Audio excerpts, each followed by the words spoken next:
कैसे हैं आप लोग? आई होप अच्छे हैं, घर पे हैं, सेफ हैं। मैं आपका अपना ऋषभ उपाध्याय आपके अपने फेवरेट चैनल फिजिक्स ज्ञान से लेके आ गया हूँ लेक्चर नंबर 5 को, जो lecture number 5 A1 series class 11 physics का है। सो जल्दी से स्टार्ट हो जाओ, कॉपी और पेन लेके बैठ जाओ। रीजन आपको मालूम है, हम लोग यहाँ पे प्रिपेयर करेंगे अपने नॉलेज को भी, साथ साथ अपने नोट्स को। स्टूडेंट्स, इसको स्टार्ट करने से पहले एक छोटी सी इंफॉर्मेशन आपके लिए मैं आज लेके आया हूँ। वो ये है कि मैं जो लेक्चर नंबर 6 लाऊंगा, वो लेक्चर नंबर 6 पूरी तरीके से न्यूमेरिकल बेस्ड होगा और उसमें ऐसे न्यूमेरिकल्स होंगे जो आपको एकेडमिक के साथ साथ कंपटीशन में भी बहुत स्ट्रांग बनाएंगे। सो थोड़ा सा इंतजार करो लेक्चर नंबर 6 का। आज पहले देखते हैं लेक्चर नंबर 5 को, जो बहुत ही इंपॉर्टेंट और बहुत इंटरेस्टिंग टॉपिक को आपको समझाएगा। वो क्या है? वो है डेरिवेशन ऑफ फॉर्मूला। यस, अगर आप किसी भी फॉर्मूला को याद नहीं कर पाते हो तो कोई बात नहीं, आज मैं आपको बताऊंगा एक ऐसा तरीका जिससे आप उसको खुद कर लोगे डेराइव्ड। तो वो तरीका क्या है, चलो देखते हैं। So students, topic is derivation of formula. इस डेरिवेशन ऑफ फॉर्मूला को मैं आपको एक एग्जांपल से बताऊंगा, क्योंकि मुझे मालूम है कि एग्जांपल से किसी भी चीज को समझना बहुत आसान होता है। चलो एक एग्जांपल ले लेते हैं। आपको ये पता है ना क्या पेंडुलम क्या होता है? यस, सबको पता है कि पेंडुलम क्या होता है। नहीं पता है? देखो, पेंडुलम में एक स्फीयर मास बॉडी होती है जिसको हम लोग बोलते हैं बॉब, और वो बॉडी एक स्ट्रिंग से, मतलब एक धागा भी बोल सकते हो, धागा से बंधी होती है। ओके, जिसका पार्टिकुलर अपना खुद का एक कोई लेंथ होता है। इसका एक अपना खुद का कोई क्या है? लेंथ है। अब इसका क्या है? अपना खुद का मास है। इस बॉब का अपना खुद का मास। ये पेंडुलम क्या करता है? ये पेंडुलम करता है ऑक्सीलेशन। सर, ऑक्सीलेशन क्या होता है? आपका चैप्टर फिजिक्स का ही है, सबसे लास्ट का है, उसको पढ़ोगे। नहीं समझ पा रहे हो अभी आप उस टर्म को नहीं समझ पाओगे, हमको पता है। थोड़ा सा इंतजार करना पड़ेगा। यहाँ पे ये बॉडी को अगर तुम यहाँ तक ले गए और फिर उसको वहां से छोड़ दिए, तो वो बॉडी फिर से यहाँ पे आएगी, लेकिन रुकेगी नहीं, अपने दूसरे टर्म में चली जाएगी और ये इस फिनोमिनन को बार बार रिपीट करेगा। इसी बात को हम लोग बोलते हैं, इसी कॉन्सेप्ट को हम लोग बोलते हैं ऑस्किलेशन। ओके, शॉर्ट फॉर्म में मैंने अभी आपको बताया। अब इस ऑक्सीलेशन में इसका होगा खुद का कोई टाइम पीरियड। टाइम पीरियड का सेंस ये होता है कि ये एक कंप्लीट साइकिल में कितना टाइम कवर कर रहा है, कितना टाइम ले रहा है। अब वही टाइम पीरियड, ध्यान दो, यहाँ पे अब आ गया आपका डायमेंशन एनालिसिस, वापस आ जाओ। वही टाइम पीरियड को हम लोग यहाँ पे सपोज करो कैपिटल टी से डिनोट कर रहे हैं, और इस कैपिटल टी को बोल क्या रहे हैं कि किस पर डिपेंड कर रहा है। वो ये कि ये जो टाइम पीरियड होगा वो डिपेंड करेगा उसके लेंथ पे, स्ट्रिंग के लेंथ पे, वो डिपेंड करेगा उसके मास m पे। कैसे डिपेंड करेगा अभी हमको नहीं मालूम, उसी चीज को तो निकालना है with the help of dimension. It sense मैं यहाँ पे बोल रहा हूँ कि time period of the pendulum is depend on length. कैसे डिपेंड है मुझे नहीं मालूम, उसको मैंने बोल दिया ए। Also depend on mass. कैसे डिपेंड है मुझे नहीं मालूम।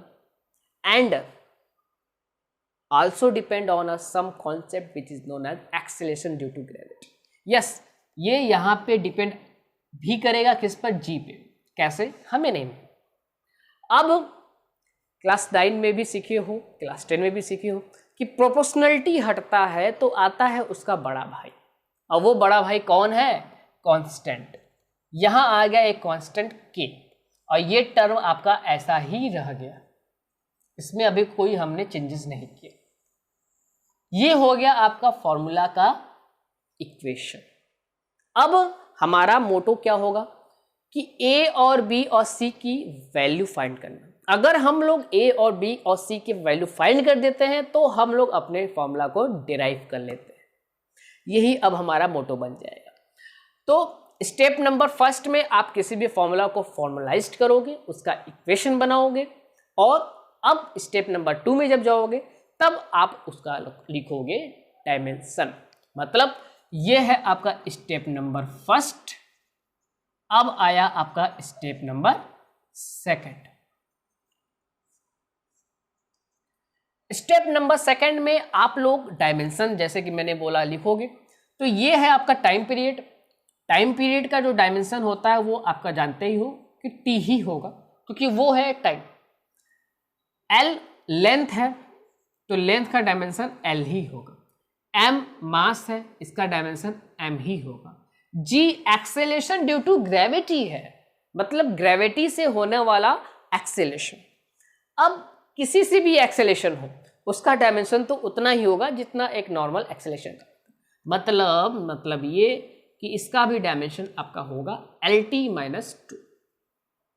यहां तक बातें क्लियर है, बहुत ही इजी तरीके से क्लियर है। आई होप क्लियर है, नहीं क्लियर है फिर से देख लेना वीडियो को रिवाइंड करके।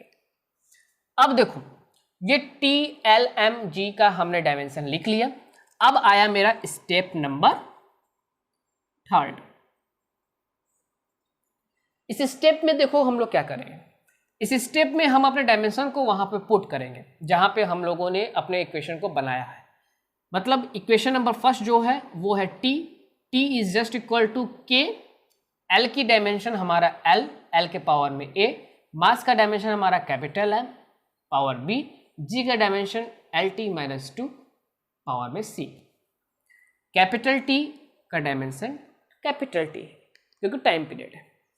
अब स्टूडेंट्स क्या करोगे, स्टेप नंबर 3 में जब पुट कर लिए हल्का से इसको रीअरेंज कर लो, क्योंकि मास का कंपोनेंट मास के साथ, एल का कंपोनेंट एल के साथ, मतलब लेंथ का कंपोनेंट लेंथ के साथ, टाइम का कंपोनेंट टाइम के साथ। इट सेंस मैंने क्या बोला, मास का पावर बी और कहीं मास नहीं है तो इसको अकेले ही रहने दो। लेंथ का पावर ए, लेकिन लेंथ का कंपोनेंट यहां भी है जो सी के पावर में है तो इसको इसके साथ रखना पड़ेगा। मतलब ये वाला कंपोनेंट और ये वाला कंपोनेंट जब आप ओपन करोगे इसका पावर LA हो जाएगा, इसका पावर LC हो जाएगा, क्योंकि ये प्रोडक्ट में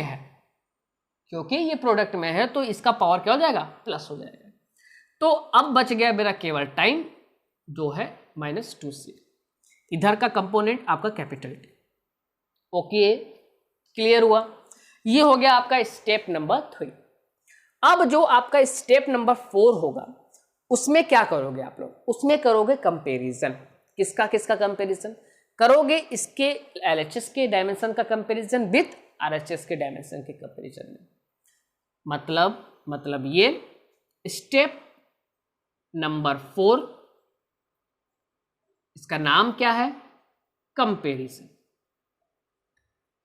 ओके, इस कंपैरिजन में हम लोग LHS का dimension of LHS dimension of RHS से करेंगे कंपेयर।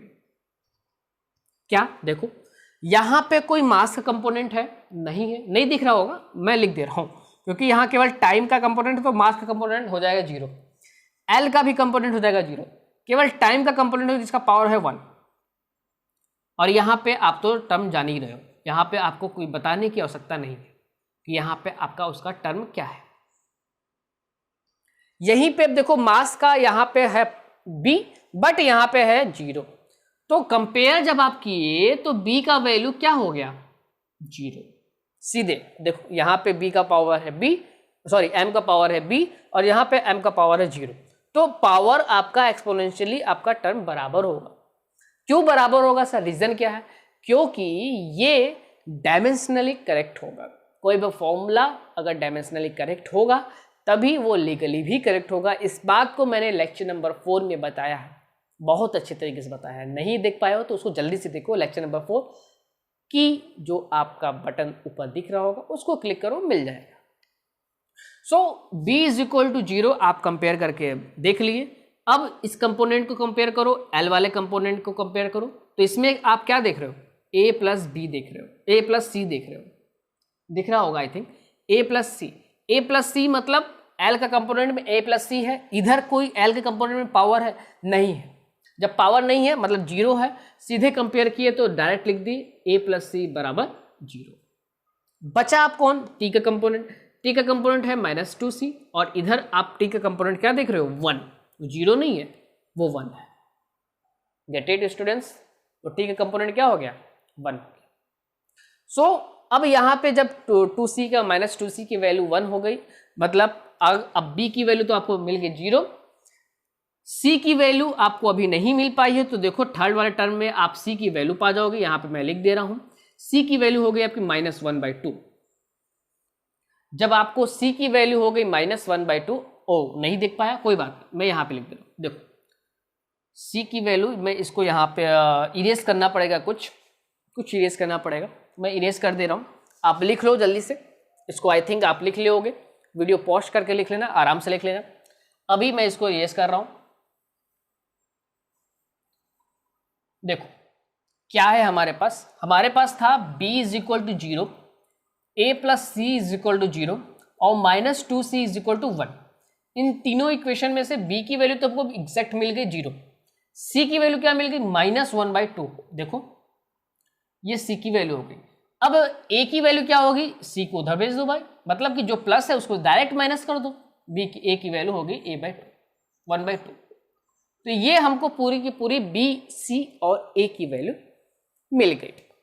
ये हमारा कंप्लीट हो गया स्टेप, मतलब स्टेप 1 कंप्लीट किया था, स्टेप 2 कंप्लीट किया था, स्टेप 3 कंप्लीट किया था, स्टेप 4 कंप्लीट किया। अब लास्ट स्टेप, स्टेप नंबर 5 क्या है, देखो स्टेप 5। इसको थोड़ा सा इस तरीके से कर देते हैं कि आप इसको मिला ना पाओ। इसको यहां से ओपन कर देते हैं कि ये यही स्टेप है। चलो अब देखो स्टूडेंट्स, स्टेप नंबर 5 में हम ए, बी और सी को पुट कर देंगे अपने इक्वेशन में। मतलब put value of A, B and C in equation first. अपने पहले वाले इक्वेशन में ए, बी और सी को पुट करेंगे। इट सेंस क्या मिलेगा देख लो, T = K, L का वैल्यू क्या मिला है तुम्हें, हाफ मिला है, मतलब L पावर हाफ। अब M का फॉर्मूला में देखो B है, B का वैल्यू क्या मिला है 0 मिला है, मतलब कि M का पावर में 0। अब बचा मेरा G के पावर में क्या है मेरा C है, और C का पावर हमने क्या निकाला -1/2, मतलब -1/2। ये इसको लिख लोगे। हल्का सा इसको सॉल्व करोगे तो तुम क्या पाओगे, K√L/G। ये हो गया आपका टाइम पीरियड का फॉर्मूला। देखो आपको टाइम पीरियड का फॉर्मूला अब याद करने की आवश्यकता नहीं है, डायमेंशन से आप उस फॉर्मूला को निकाल लो। डायमेंशन से उस फॉर्मूला को मैंने देखो यहाँ पे आपके सामने डिराइव किया, T = K√L/G। इस तरीके से आप 5 स्टेप देखिए, जिस पांचों स्टेप से आप अपने डेरिवेशन ऑफ फॉर्मूला के कॉन्सेप्ट को क्लियर करते हो। अगर नहीं क्लियर हो पाया है, फिर से मैं एक दूसरे न्यूमेरिकल से, एक दूसरे एग्जांपल से आपको बताऊंगा। पहले एक समरी सुन लीजिए। समरी क्या है कि किसी भी फॉर्मूला को प्रूफ करने के लिए पहले स्टेप में हम उसको बनाएंगे फॉर्मूलाइज फॉर्म में, मतलब इस फॉर्म में हम प्रिपेयर करेंगे अपने इक्वेशन को। दूसरे स्टेप में हम उसमें रखेंगे डायमेंशन, मतलब हमारा जो वहाँ पे फिजिकल क्वांटिटी होगा, वो फिजिकल क्वांटिटी का कुछ ना कुछ अपना खुद का डायमेंशन होगा। उस डायमेंशन को हम अपने उस इक्वेशन के फॉर्म में रखेंगे। तीसरे में हम लोग क्या करेंगे, उसको हल्का सा रीअरेंज करके फॉर्मूला को रीअरेंज कर देंगे, मतलब कि डायमेंशन को अपने उस फॉर्मूला में रखने के बाद उसको पूरी तरीके से रीअरेंज कर देंगे, मास को मास के साथ में, लेंथ को लेंथ के साथ में, टाइम को टाइम के साथ में। चौथे स्टेप में हम लोग करेंगे उसको कंपेयर।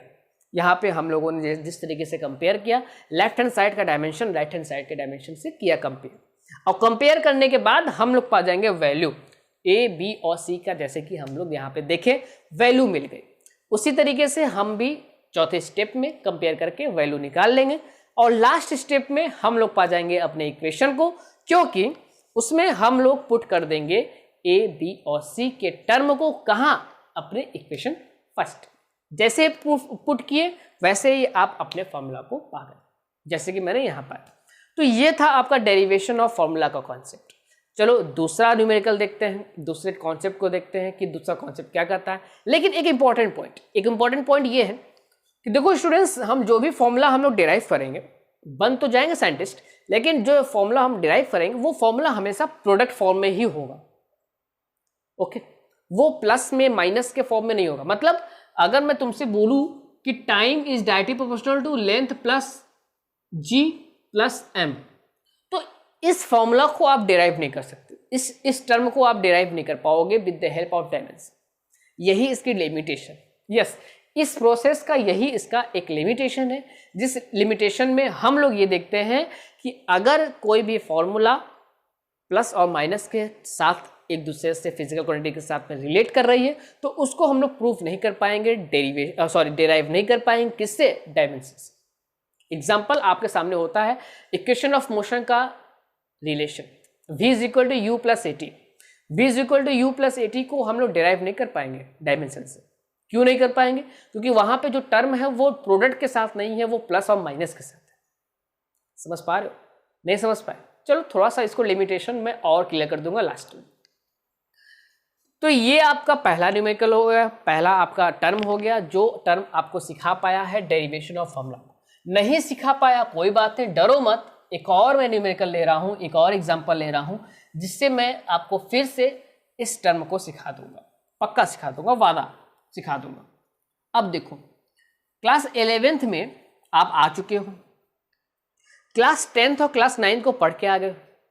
क्लास 9th में एक फोर्स पढ़े होंगे, जिस फोर्स का नाम क्या था? Centripetal force. याद है? यस। अगर नहीं याद है तो मैं फिर से आपको रिव्यू कर देता हूँ थोड़ा सा, कि अगर किसी सर्कल के चारों तरफ कोई बॉडी मूव कर रही है तो उस बॉडी को सेंटर की तरफ खींचने वाला एक होता है फोर्स, जिस फोर्स को हम लोग बोलते हैं सेंट्रीपिटल फोर्स। यहां पे देखो, ये है कोई सर्कुलर पॉइंट, इस सर्कुलर पाथ का कोई पार्टिकुलर अपना खुद का एक रेडियस, यहां पे सपोज कर लो कि कोई बॉडी है, ये मूव कर रही है किसी वेलोसिटी से, इस बॉडी का अपना खुद का कोई मास होगा, जाहिर सी बात है होगा। ये है इसका सेंटर, जिस सेंटर ऑफ पॉइंट से ये सर्कुलर पाथ को कवर कर रहा है। अब जब ये मूव करने लगा तो मूव करने की वजह से इस सेंटर से इसको लगा एक फोर्स, जिसका नाम क्या हो गया? Centripetal force, centripetal F centripetal. ये सेंट्रीपिटल फोर्स किस पर डिपेंड करता है? पहले मैं सीधे आपको बता देता हूं। ये सेंट्रीपिटल फोर्स डिपेंड करेगा उसके मास पे। कैसे डिपेंड करेगा? नहीं पता। फिर डिपेंड करेगा किस पर? उसके वेलोसिटी पे। कैसे डिपेंड करेगा? नहीं पता। फिर डिपेंड करेगा किस पर? उसके रेडियस वाले पाथ पे। कैसे? अरे बाबा नहीं पता। इसी को तो हमको निकालना है। आई होप समझ गए होंगे, दिखता भी होगा बोर्ड पे। जिस टर्म में हमने आपको क्या बताया कि ये फॉर्मूला आप निकालने वाले हो सेंट्रीपिटल फोर्स का। जो सेंट्रीपिटल फोर्स आप निकालोगे क्या बोलते हैं, डायमेंशन के फॉर्मूला के बेसिस पे।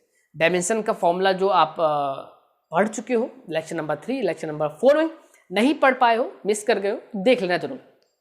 देखो, अब स्टेप नंबर 1 हम इसका टर्म बना देंगे, मतलब F centripetal is equal to what? ले आ दिया मैं उसका बड़ा भाई प्रोपोर्शनलिटी का, जो है के, एम का पावर ए, वी का पावर बी, आर का पावर सी। इसको बिल्कुल नहीं छेड़ेंगे, बिल्कुल मत छेड़ना, नहीं तो गलत हो जाएगा। तो ये हो गया है मेरा equation number first, step number first complete. Step number second में याद कर लो थोड़ा सा डायमेंशन। वो डायमेंशन किसका? फोर्स का डायमेंशन। फोर्स का डायमेंशन क्या होता है बेटा? MLT - 2, well no that. Mass का डायमेंशन बच्चा भी जानता है अब, m। v का डायमेंशन LT - 1। ओके, रही बात radius, radius is a kind of a length, then length का dimension L। So here you learn the dimension. अब इसी डायमेंशन को अपने फॉर्मूला में, अपने टर्म में लिखो। फोर्स का डायमेंशन क्या था? MLT - 2 था, LHS वाला। RHS वाला, क्योंकि LHS जो होगा वो RHS के बराबर होगा ना। अरे आया ना यार? नहीं आया, क्यों नहीं आया? आ गया, चल। तो LHS RHS के बराबर ही होगा, MLT - 2। अब K का टर्म, K का तो कोई डायमेंशन होगा ही नहीं ना, क्योंकि K तो कांस्टेंट है। K का डायमेंशन नहीं लोगे, ये तो तुमको पता है। लेक्चर नंबर 3 नहीं देखे हो, देख लो। लेक्चर नंबर 3 में मैंने बोला है कि किसी भी क्वेश्चन का डायमेंशन हम लोग नहीं लेते। तो K को छोड़ दो, तुम लो मास का डायमेंशन। मास का डायमेंशन मतलब M कैपिटल एम का power A, velocity L T minus one capital power B, और radius is the kind of a length capital power C. Here the equation term arranged, M का power A, L का power B plus C. देखो यहाँ भी L है, यहाँ भी L है, इसका पावर बी, इसका पावर सी, तो बी प्लस सी हमारा हो जाएगा। तो इस टर्म को अच्छे से सॉल्व करना, क्योंकि स्टूडेंट्स यहीं पे गलती करते हैं, और अगर यहाँ पे गलती आप सही कर दिए तो अब आपका आगे का जर्नी आसान हो जाएगा। ये हो गया स्टेप नंबर 3 मेरा कंप्लीट।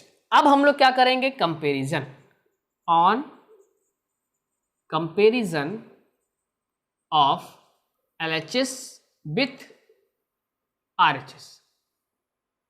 LHS और RHS को कंपेयर करो। यहां पे मास का पावर है 1, यहां पे पावर है A, मतलब A की वैल्यू क्या हो गई 1, यहां के पावर है L का 1, B का पावर है B प्लस सी, मतलब B प्लस सी की वैल्यू क्या हो गई 1, यहां के पावर है -2, यहां के पावर है -B, देख रहे हो। तो B की वैल्यू क्या हो गई, सीधे चलो नहीं सीधे नहीं लिखते, -B इज इक्वल टू -2, तो minus minus cancel out, B is equal to क्या हो गई 2, तो B इज इक्वल टू 2 और A इज इक्वल टू 1, दो टर्म तो मिल गया, बचा केवल कौन, बचा केवल C। C को कैसे निकालोगे भाई, 2 की वैल्यू यहां रख दो, तो C का वैल्यू क्या मिल जाएगा 1 - 2, 1 - 2 मतलब -1, तो ये C की वैल्यू हो गई, ये A की वैल्यू हो गई, ये B की वैल्यू हो गई, ये पूरी वैल्यू मिल गई। अब क्या करोगे भैया, अब करना पड़ेगा आपको इसको पुट, किसमें पुट करोगे, इक्वेशन नंबर फर्स्ट में। चलो इसको यहां से थोड़ा सा मैं इरेज कर दे रहा हूं डायमेंशन को, और यहीं पे मैं आपको इसके आगे का टर्म बता रहा हूं। देखो फोर्स का जो डायमेंशन है, फोर्स का फॉर्मूला जो था वो था K M A V B R C। A का वैल्यू ये, C का वैल्यू ये, B का वैल्यू ये, तो फोर्स का फॉर्मूला क्या मिल गया, देखो M का वैल्यू, A का वैल्यू रखो, A का वैल्यू 1 था, M का पावर में 1, V का वैल्यू मतलब B है, वेलोसिटी है, B की वैल्यू आई कितनी तुम्हारी 2, देख रही होगी, तो V का स्क्वायर लगा दो। अब रेडियस है, तो रेडियस का पावर C था, C का वैल्यू तुम्हारा कितना आया था, C का वैल्यू आया था तुम्हारा -1, इसको -1। अब बाबा -1 जो है वो तो नीचे आ जाएगा ना, नहीं आएगा, क्यों नहीं आएगा, आ ही जाएगा, लड़ेगा थोड़ी ना ऊपर रखे। अब ये हो गया -1 नीचे, R के साथ R आ गया नीचे, यही आपका हो गया F का फॉर्मूला। K हमें नहीं मालूम, कांस्टेंट है, K को हम लोग एक्सपोनेंशियली एक्सपेरिमेंटली निकालते हैं, उसकी वैल्यू क्या होती है आपको पता ही, K की वैल्यू यहाँ पे हम लोग 1 ले लेते हैं अपने फॉर्मूला को डिराइव करने के लिए। चलो तो पहले आप बस केवल इसके स्टेप पे सीखना कि स्टेप हमने दूसरे एग्जाम्पल के बेसिस पे क्या बताया और कैसे बताया, ये पूरे स्टेप से मैंने दूसरा न्यूमेरिकल आपको कंप्लीट किया। अब थोड़ा सा न्यूमेरिकल को करते हैं हार्ड, ठीक है। ये दो न्यूमेरिकल मैं आपको समझाने के लिए, कौन सा कॉन्सेप्ट, डेरिवेशन ऑफ फॉर्मूला। अब तीसरे न्यूमेरिकल, इसको करेंगे इरेज। चलो इसको थोड़ा सा हम कर देते हैं इरेज। एक अलग न्यूमेरिकल मैं आपके लिए लेके आ रहा हूं, बहुत ही इंटरेस्टिंग न्यूमेरिकल, ध्यान से देखना क्योंकि थोड़ा सा कॉम्प्लिकेटेड हो सकता है अगर आपको डायमेंशन उसका नहीं पता होगा तो। देखो न्यूमेरिकल क्या, एक बहुत प्यारा न्यूमेरिकल क्या है वो देखो ध्यान से। वो कुछ है ये कि सपोज कर लो कि ये कोई कंटेनर है और इस कंटेनर के नीचे रखा हुआ है एक बॉम्ब, और वो बॉम्ब फूट गया, ठीक। अब कंटेनर टूट जाएगा, नहीं टूटा, सपोज करो बहुत स्ट्रॉन्ग कंटेनर है। अब ये जब कंटेनर में बॉम्ब फटा तो उससे क्रिएट हुआ बबल, ओके। अब ये बबल क्या करने लगा, ऑक्सीलेशन करने लगा, वाइब्रेट करने लगा। जिस टाइम पीरियड से वो ऑक्सीलेट कर रहा है वो टाइम पीरियड डिपेंड कर रहा है किस पर ध्यान दो, डिपेंड कर रहा है एक्सप्लोजिव प्रेशर पे, P। कैसे नहीं पता, और किस पर डिपेंड कर रहा है, और डिपेंड कर रहा है उसके डेंसिटी पे। किसका डेंसिटी, वाटर का डेंसिटी। कैसे डिपेंड कर रहा है नहीं पता। एक और कंपोनेंट है जिस पर डिपेंड कर रहा है, एनर्जी ऑफ एक्सप्लोजन, C पे। इसको चलो इसको अभी ब्रैकेट नहीं बनाते क्योंकि इसको नीचे बनाएंगे, सेंस ये मतलब इसका दोस्तों ये कि यहां पे जो P है वो है आपका प्रेशर, D है आपका डेंसिटी और E है आपका एक्सप्लोजिव एनर्जी। शॉर्ट फॉर्म में इसको हम लोग क्या लिख देते हैं, एनर्जी। अब आपको क्या निकालना है, फॉर्मूला। किसका formula, time period of the bubble oscillation. Bubble किस टाइम पीरियड से ऑक्सीलेट करेगा उसका फॉर्मूला। तो देखो पहले तो इक्वेशन बनाने के लिए बड़ा भाई लाएंगे, मतलब कांस्टेंट के लाएंगे। ये आ गया मेरा कांस्टेंट के, बन गया इक्वेशन फर्स्ट। अब इस इक्वेशन फर्स्ट में हम लोग क्या देख रहे हैं, P है, D है, E है, इसका डायमेंशन भी तो देख ले पहले। तो P का मतलब प्रेशर, प्रेशर का जो डायमेंशन होगा वो क्या होगा, प्रेशर का डायमेंशन आप जानते हो ml-1 T-2। अगर नहीं जानते हो तो आप फोर्स पर यूनिट एरिया करके निकाल लो, सिंपल सा है। Force per unit area, force को तो जानते हो, मास मल्टीप्लाई बाय एक्सेलेरेशन, एक्सेलेरेशन को तो जानते हो, वेलोसिटी अपॉन टाइम, वेलोसिटी को तो जानते हो, लेंथ अपॉन टाइम। चलो निकाल लोगे, डायमेंशन निकालना सीख गए हो, लेक्चर नंबर 2 और 3 में मैंने तुमको बता दिया। तो ये प्रेशर का डायमेंशन होगा। डी जो है वो डेंसिटी है, डेंसिटी का डायमेंशन ml-3, क्योंकि मास पर यूनिट वॉल्यूम उसका फॉर्मूला होता है। अब क्या बचा, एनर्जी। एनर्जी का फॉर्मूला क्या होता है, कोई भी एनर्जी हाफ mv², ये भी एक एनर्जी है।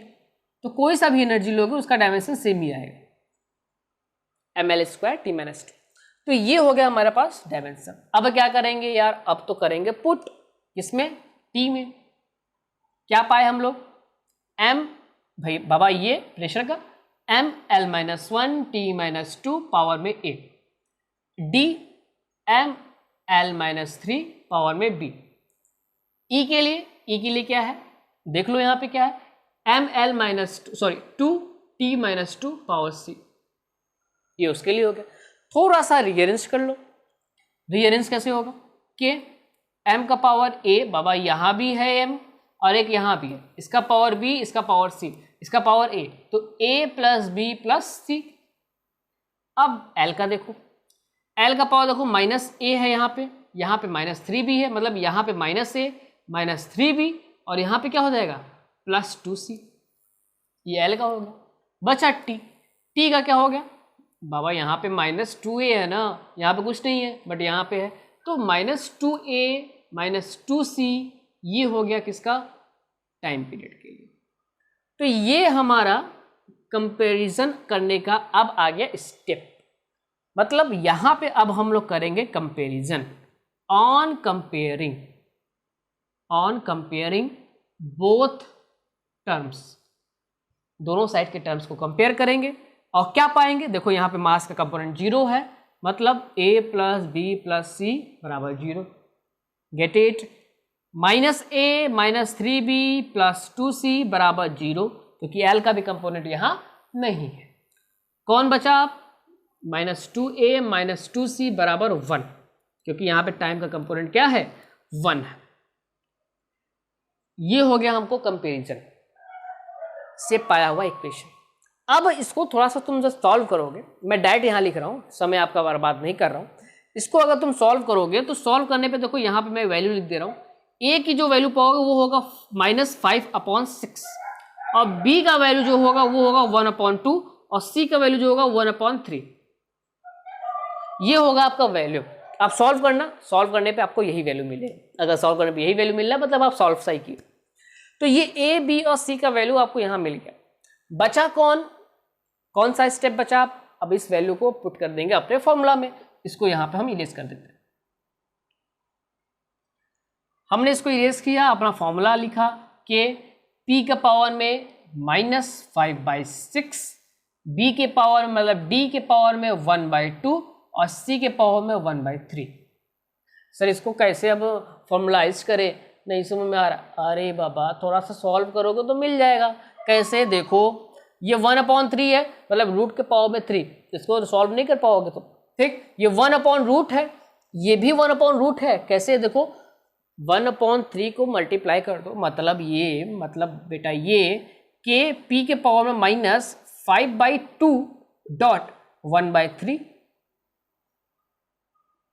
नहीं तो यहाँ पे 3 लिख दो, यहाँ पे 2 लिख दो। तो इसके साथ भी हाफ है, तो ये दोनों कंपोनेंट एक साथ हो जाएगा। बचा क्या, ये दोनों कंपोनेंट और ये दोनों कंपोनेंट। तो चलो ये चीज तो तुम करोगे, छोड़ो इसको, छोड़ दो, हमारा काम यहाँ पे खत्म होता है। ये हमारा बन गया फॉर्मूला।